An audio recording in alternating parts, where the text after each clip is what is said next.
अल्लाह जल्ल जलाल फरमाने सूरह अनफाल था, वल्लज़ीना आमनु व हजरू व जहदू फ़ी सबीलिल्लाह वल्लज़ीना आव व नसरू उलाइका हुमुल मुमिनून हक़्क़ा लहुम मग़फ़िरतुन व रिज़्क़ुन करीम। इदा अल्लाह जल्ल जलाल फरमा हमा के ईमान आव अवली मोमिन का सहाबा को शुगबा व हाजरू और हिजरतश को यानी मक्का शियला को मदीना व जहदू फ़ी सबीलिल्लाह यानी तौसीफ़ है कि अल्लाह राह जिहाद को अल्लाह राह अल्लाह दीन वास्ता जिहाद को तर कुर्बान को ती माल व ती जागा व ती मुल्क व ती वतन दरो अल्लाह वास्ता कुर्बान को।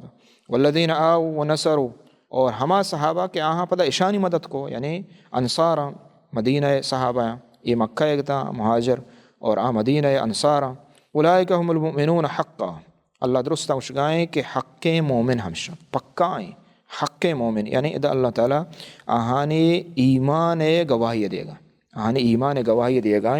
और पता ये हो अल्लाह जल्ल जलालहू उसी कि लहुम मग़फ़िरा अल्लाह ताला शन वास्ता मग़फ़िरत यानी अल्लाह बख्शत अल्लाह जल्ल जलालहू व रिज़्क़ुन करीम यानी जन्नत है। तो इदा आहानी बिशारत है जन्नत और शानी गुनाहानी मग़फ़िरत बिशारत है और आहानी ईमान शहादत अल्लाह ताला देगा।